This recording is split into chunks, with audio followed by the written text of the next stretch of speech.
ಮಕ್ಕಳೇ, ರಾಜೀವ ಮತ್ತು ಸಂಜೀವ ತುಂಬ ಗೆಳೆಯರು. ಆದರೆ ಸಂಜೀವನು ದುಷ್ಟ ಪ್ರವೃತ್ತಿಯನ್ನೇ ಹೊಂದಿದ್ದ. ಯಾವಾಗಲೂ ಸುಳ್ಳು ಹೇಳುವುದು, ಮೋಸ ಮಾಡಿ ಅದರಿಂದ ಲಾಭ ಪಡೆಯುವುದು, ಹೀಗೆ ಅವನ ಆಲೋಚನೆ. ರಾಜೀವ ಒಂದು ಕುದುರೆಯನ್ನು ಸಾಕಿದ್ದ. ಸುಂದರವಾದ ಕುದುರೆ, ಚುರುಕಾದಂಥದ್ದು. ಸಂಜೀವ ಹಸುವನ್ನು ಸಾಕ್ತಾ ಇದ್ದ. ಒಂದು ದಿನ ರಾಜೀವನ ಕುದುರೆ ಸುಂದರವಾದಂತಹ ಮರಿಯನ್ನು ಹಾಕಿತು. ಸಂಜೀವನ ಹಸು ಅದೇ ದಿನ ಒಂದು ಕರುವನ್ನು ಹಾಕಿತ್ತು.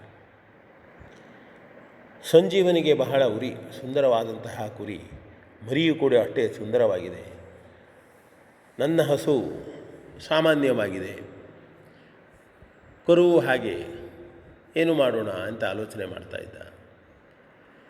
ರಾತ್ರಿ ಹೋಗಿ ನೋಡಿದ. ರಾಜೀವ ಹಗಲೆಲ್ಲ ಕಷ್ಟಪಟ್ಟು ದುಡಿದ ಕಾರಣದಿಂದ ಸುಖವಾಗಿ ನಿದ್ರೆಯನ್ನು ಮಾಡ್ತಾ ಇದ್ದ, ಗೊರಕೆ ಹೊಡಿತಾ ಇದ್ದ. ಸಂಜೀವ ಆಲೋಚನೆ ಮಾಡಿದ, ಓಹೋ, ಇವನು ಗೊರಕೆ ಹೊಡಿತಾ ಇದ್ದಾನೆ, ಇವನ ಕುದುರೆ ಮರಿ ಇಟ್ಟದ್ದು ಇವನಿಗೆ ಗೊತ್ತಿಲ್ಲ. ಹಾಗಾಗಿ ಅವನು ಏನು ಮಾಡ್ದ ಅಂತಂದರೆ, ಆ ಕುದುರೆಯ ಮರಿಯನ್ನು ತೆಗೆದುಕೊಂಡು ಹೋಗಿ ತನ್ನ ಹಸುವಿನ ಬಳಿಯಲ್ಲಿ ಇಟ್ಟ. ತನ್ನ ಹಸುವಿನ ಕರುವನ್ನು ತೆಗೆದುಕೊಂಡು ಹೋಗಿ ರಾಜೀವನ ಕುದುರೆಯ ಬಳಿ ಇಟ್ಟ. ಹಾಗೇ ನಿದ್ರೆ ಮಾಡಿದ. ಬೆಳಗಾಯಿತು.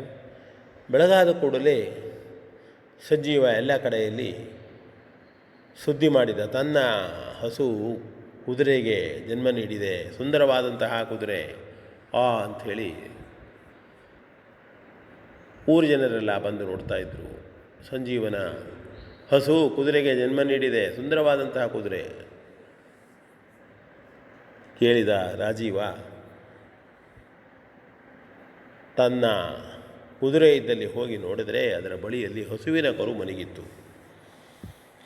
ಓಡೋಡಿ ಹೋಗಿ ಸಂಜೀವನ ಹಸುವನ್ನು ನೋಡಿದರೆ ಅಲ್ಲಿ ಕುದುರೆಯ ಮರಿ ಇತ್ತು. ಗೊತ್ತಾಯ್ತು ಅವನಿಗೆ, ಇದು ಮೋಸ ಮಾಡಿದ್ದಾನೆ ಅಂತ ಹೇಳಿ. ಸಂಜೀವನಿಗೆ ಹೇಳಿದ, ಏನು ಸಂಜೀವ, ಇಷ್ಟು ಮೋಸ ಮಾಡುವುದೇ? ಇದು ನನ್ನ ಕುದುರೆಯ ಕರು, ಹಸುವಿಗೆ ಯಾವಾಗಾದರೂ ಕುದುರೆಯ ಮರಿ ಆಗಲು ಸಾಧ್ಯ ಉಂಟೆ?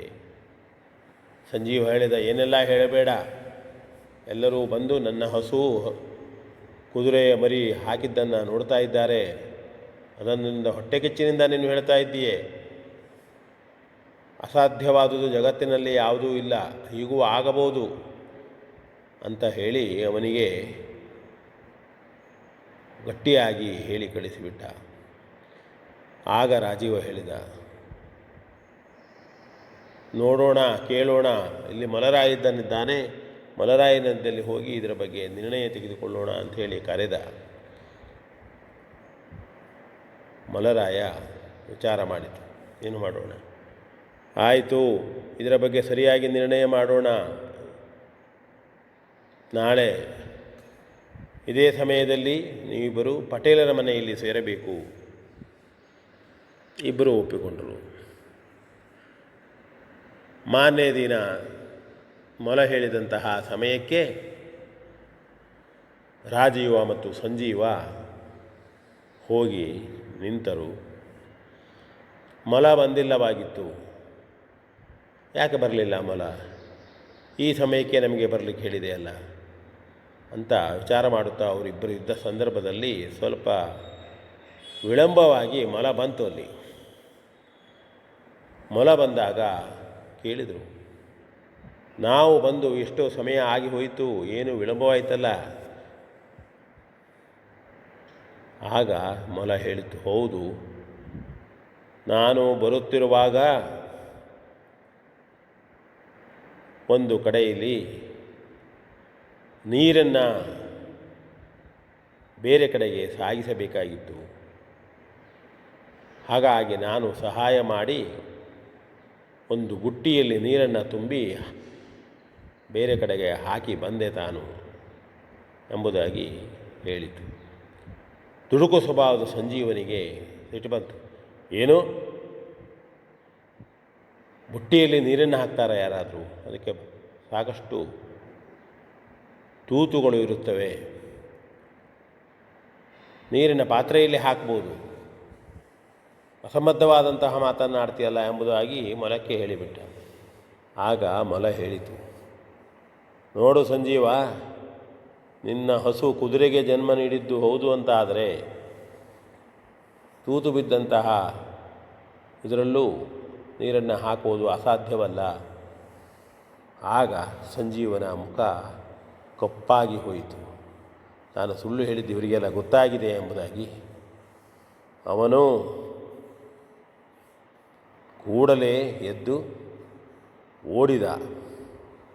ಆಗ ಮೊಲ ಹೇಳಿತು, ಓಡಲಿ ಅವನು, ನಿನ್ನ ಕುದುರೆ ಮರಿಯನ್ನು ತೆಗೆದುಕೊಂಡು ನಿನ್ನ ಮನೆಗೆ ನೀನು ಹೋಗು ಎಂಬುದಾಗಿ ರಾಜೀವನಿಗೆ ಹೇಳಿತು. ಮತ್ತು ರಾಜೀವನು ಹಸುವಿನ ಕರುವನ್ನು ಹಸುವಿನ ಬಳಿ ತಂದು ಬಿಟ್ಟ.